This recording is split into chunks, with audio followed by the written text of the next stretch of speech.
Assalamualaikum warahmatullahi wabarakatuh. Salam sejahtera, salam perkenalan dari saya untuk rakan-rakan Maya yang baru, ya. Dan untuk makluman, saya ingin rangkan sedikit berkaitan dengan SSO generator dry cell yang saya bina, ya.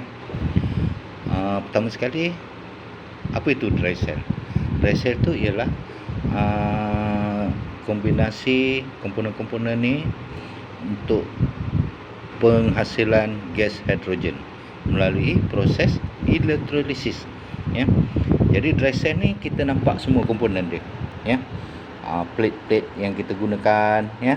Ni stainless steel, ya. Skru ni pun stainless steel. Ini plastik akrilik, ya. Tahan lama, tahan panas, tidak rapuh.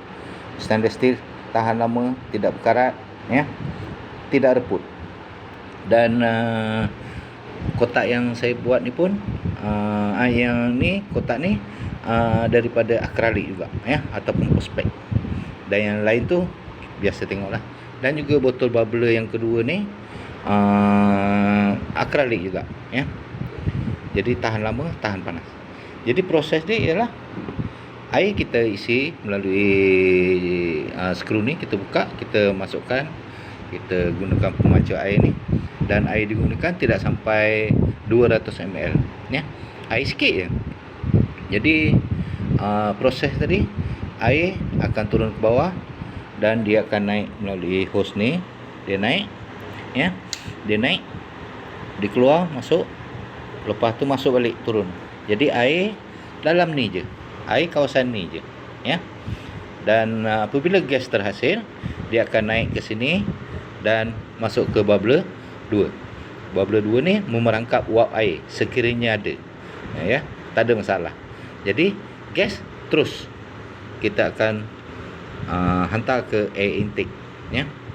Jadi maknanya air dalam ni je, dia tak jumpa petrol dan tak masuk, tak campur dengan petrol apa, tak masuk dalam enjin, tak masuk, air tak masuk.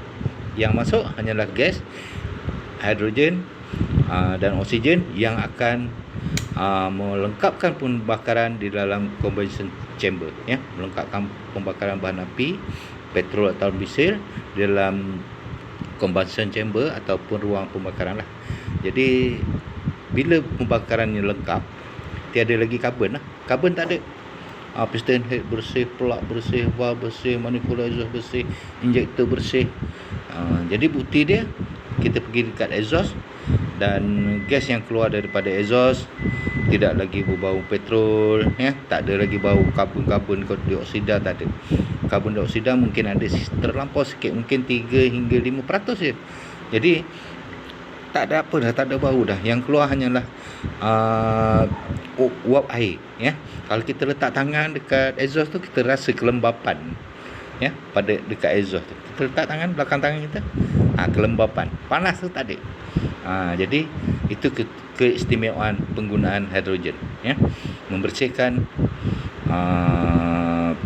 ruang blok enjin kita, ya, piston head bersih. Jadi bila semua bersih, prestasi kereta kita dalam keadaan yang terbaik. Prestasi kereta kita seperti kereta baru, ya.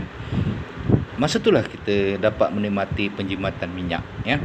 Jimat minyak tu mengikut cara pemanduan kita lah. Kalau ganas sangat, tak adalah nak jimat. Ataupun slow laju 14, 16, tak jimat. Dia kalau 120, 110 bawah, naik 90, 100, 120, turun balik, tu jimat, ya. Kalau 12, 13, 14, 15, 16, tak jimat dah. Kurang lah jimatnya. Ada jimat tapi kurang lah. Tak dapatlah 20 hingga 40% tu, ya. Sesuai untuk kenderaan yang gunakan carburetor, injection ataupun turbo, ya. Petrol ataupun diesel. Motosikal semua jenis kecuali yang 2 stroke, ya. 2 stroke tak test lagi. Jadi yang penting dia, air tidak masuk dalam enjin. Yang masuk dalam enjin hanyalah gas hidrogen. Air di sini saja. Kalau kurang, kita tambah. Oleh sebab penggunaan air tak banyak, kalau kurang sampai sini, dalam 3-4 sudu je lah tambah air, ya. Air kalau habis dia akan dalam paras ni. Bila paras ni automatic generator ni stop, ya. Sebab proses dia mesti ada air baru dia on, ya.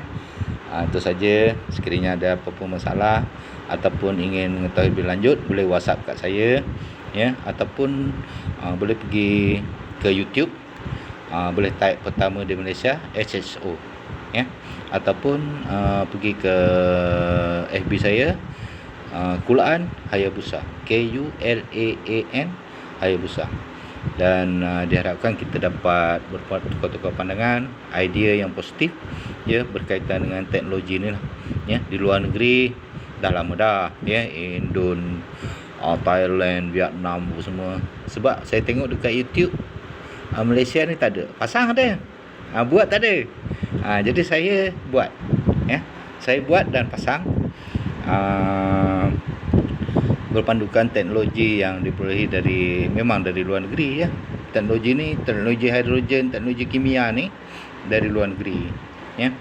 Dan saya juga telah melibatkan diri dalam kajian ni sejak dari 2008 lagi, ya.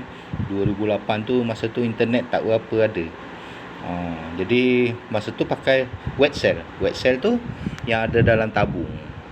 Tak nampak ni, plate-plate ni tak nampak, proses dia tak nampak dalam tabung ataupun dalam kotak box.